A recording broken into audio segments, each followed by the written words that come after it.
আসসালামু আলাইকুম। একটা কোশ্চেন আমি আমার লাইফে ফেস করছি, এইচএসসি লাইফে ফেস করছি, ভার্সিটি লাইফে অনেক ফেস করছি যে ভাইয়া আগে আমি অনেক ভালো স্টুডেন্ট ছিলাম, আগে অনেক পড়তে পারতাম, আগে অনেক পড়া মনে থাকতো, কিন্তু এখন পড়া মনে থাকে না, আগের মতো পড়তেও পারি না। তো কী করবো এই সিচুয়েশনটা, সলিউশনটা কি? বিশেষ করে একটা মিম খুব ভাইরাল যে এসএসসি লাইফে, পিএসসিতে, জেএসসিতে এই ব্রেন নিয়ে ট্যালেন্ট পুলে বিকতে পাইছিলাম, এখন পাস মার্ক তুলতে পারতেছি না। তো সিচুয়েশনটা কেন এরকম হয়? কেন আমাদের বয়সের সাথে দক্ষতাটা পড়াশোনা কমে যায়?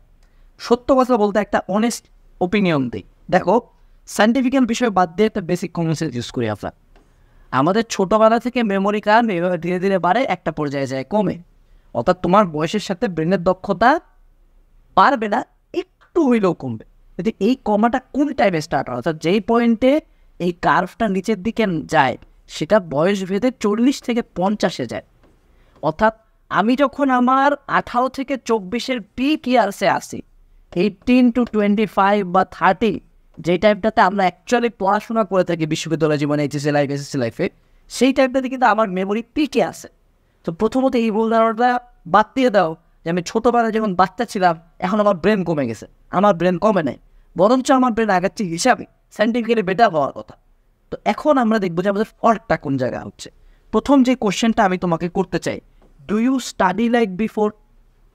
যারা এইচএসসিতে উঠে বা ভার্সিটিতে উঠে বা অন্য কোনো জায়গায় পড়াশোনা আগের মতো পারতেছো না, নাম্বার পাচ্ছ না, তোমার রেজাল্ট খারাপ হচ্ছে, ইভেন তুমি ফেল করতেছো। আমি তো নিজে বিশ্ববিদ্যালয় জীবন অনেক কবার ধরা খাইছি। তো বলতে হলো, do you study like before? তুমি কি আগের মতো পড়াশোনা করো আদৌ? যদি তুমি আগের মতো পড়াশোনা না করে থাকো তাহলে তুমি কিভাবে আগের মতো রেজাল্ট এক্সপেক্ট করো? এইচএসসিতে ওঠার পর একটা বড় দল, যে স্টুডেন্টটা এসএসসিতে 2-4টা টিচার পড়তো, সারাদিন রাত টেস্ট পেপার সলভ করতো, এক্সাম দিত, স্কুলে বেস্ট পাওয়াটাকে সিরিয়াসলি দিত, সে এইচএসসিতে উঠে এগুলো কোনো টার্গেটই করে না। সে আসে যায়, কোচিং করে টুরে ডানা গোজায়।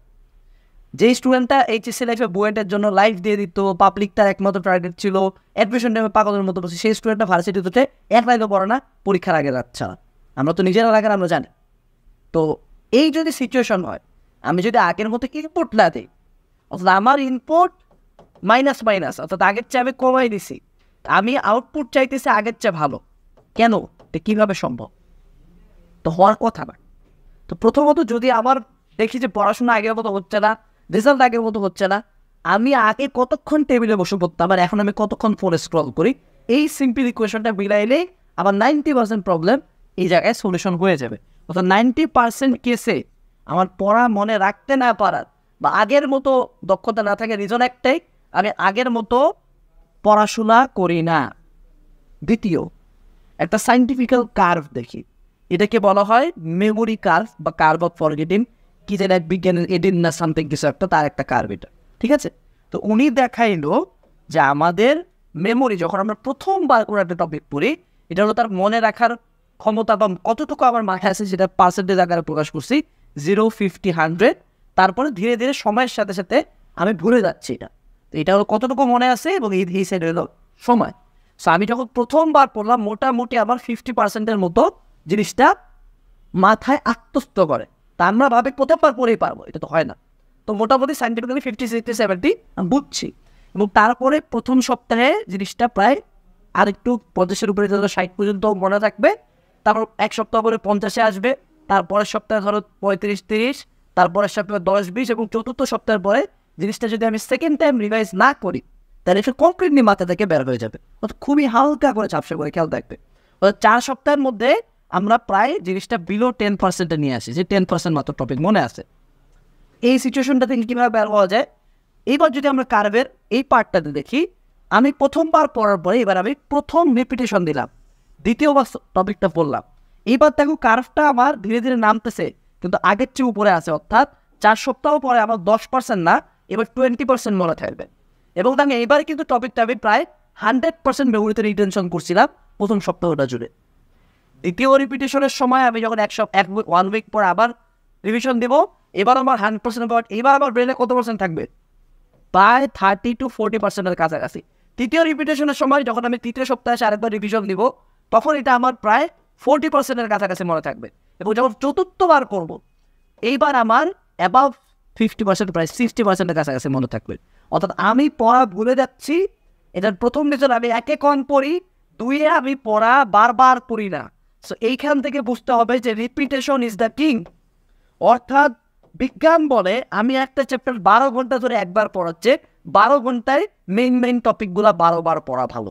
একটা ম্যাথ করে ফেরায় রাখাচ্ছে, একটা চ্যাপ্টার কমপ্লিট করে ফেরায় রাখাচ্ছে, এই চ্যাপ্টারটা কমপ্লিট করলাম 7 দিনে, নেক্সট উইকে জাস্ট ইম্পর্টেন্ট ম্যাথগুলো দেখা, তারপরে লোকে ওই ইম্পর্টেন্টের মধ্যে যেগুলো কঠিন সেগুলো দেখা, তারপরে লোকে ইম্পর্টেন্ট প্লাস কঠিন আমি কম পারি এই ম্যাথগুলো দেখান। তুমি দেখবা তোমার পড়া 1000 টাইমস বেশি মাথায় মনে থাকতেছে। That is scientifically proven. এটা আমার বানানো কোনো কাজ, ঠিক আছে? এরপরে আসো, এবং আমি যেহেতু বিশ্ববিদ্যালয় জীবনে একজন ল্যাগার, তো ল্যাগারদের ক্ষেত্রে আমাদের 6 মাসের সিলেবাস খুব কম সময় শেষ করতে হবে পরীক্ষার আগে আগে। এই মোমেন্টে এখন আমি যদি আমার ব্রেনকে এত বড় পড়াশোনা দিতে চাই, যেহেতু আমি আগের চেয়ে বেশি ব্যস্ত এবং আমার আগের চেয়ে বয়সের সাথে মেধা কমে না, বয়সের সাথে একটা জিনিস কমে, সেটা হলো পড়ার ইচ্ছা। অর্থাৎ আমি ইন্টার লাইফে যেরকম ফিরোসিয়াসলি চিন্তা করতাম ফার্স্ট হইতে হবে, চান্স পেতে হবে, সেটা এখনকার আমার গোল না। এখন আমার গোল হলো two expand my business, to focus on my career. So পড়ার ইচ্ছা আমার কমছে, ব্রেন আমার আগের মতো আছে।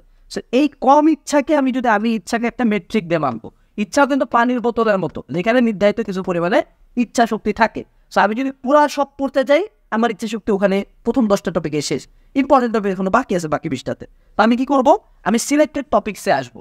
আমাদের কিউএনএ পাবলিকেশন, এইচ কোর্স, অন্যান্য সকল কোর্সে আমরা একটা জায়গায় একটা লাইন বলি, কমন আসবে। মানে কি, আমরা ইম্পর্টেন্ট টপিক পড়াই দিব যেগুলো তুমি পরীক্ষার হলে কমন পাওয়া। সো এই যে ইম্পর্টেন্ট টপিকগুলো তোমাকে যদি তুমি শুরুতে ফার্স্ট প্রায়োরিটিতে পড়ে ফেলো, তাহলে তুমি দেখবা যে তুমি কম পড়াশোনা করেও যেই টপিকগুলো পড়ছো ওগুলো থেকে যখন তুমি কমন পাবা, তোমার কনফিডেন্স গেইন হবে এবং আলটিমেটলি ভালো রেজাল্ট হবে, ঠিক আছে? আচ্ছা, এর পরবর্তীতে যদি আমরা আরেকটা টপিক নিয়ে কথা বলি, সেটা হইল গিয়া ওয়ার্ক হার্ডার।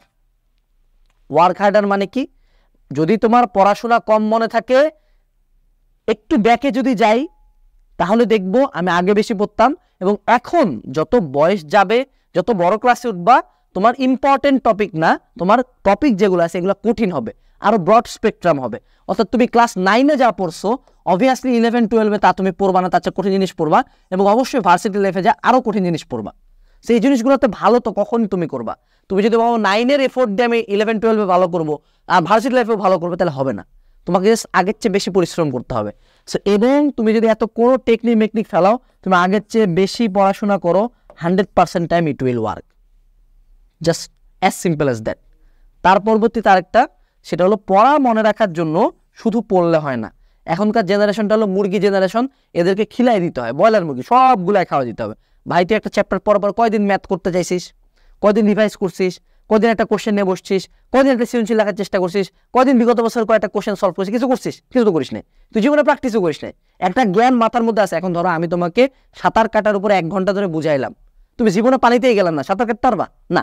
তো প্র্যাকটিস করতে হবে। প্র্যাকটিস করলে দেখবা যে টপিক পারতেছিল না সে টপিকও পারতেছো, যে টপিক একবার পরে ভুলে যাচ্ছিলা, একটা সৃজনশীল কয়দিন আগে লিখছো, এখন তুমি আবার সৃজনশীল লিখতে বলছো, আবার তুমি পারতেছো।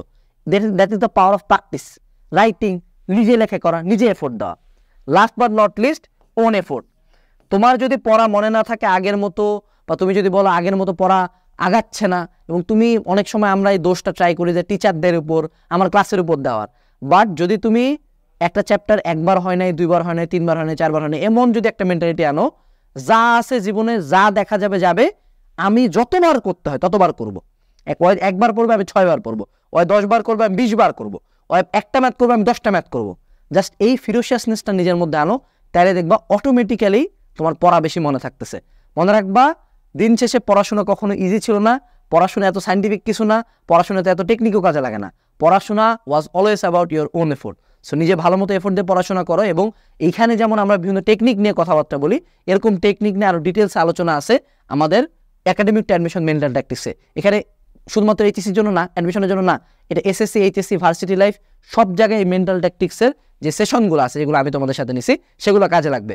ডিসক্রিপশনে একটা কুপন দেওয়া আছে, যেটাতে এই কোর্সটাতে তুমি 1000 টাকা ডিসকাউন্ট পাবা। সো এই কোর্সটা যদি নিয়ে রাখো, তোমাকে শুধুমাত্র পড়াশোনা না, মানসিকভাবে রেডি করবে। এটুকু ছিল আজকের ভিডিওতে। আসসালামু আলাইকুম, টাটা।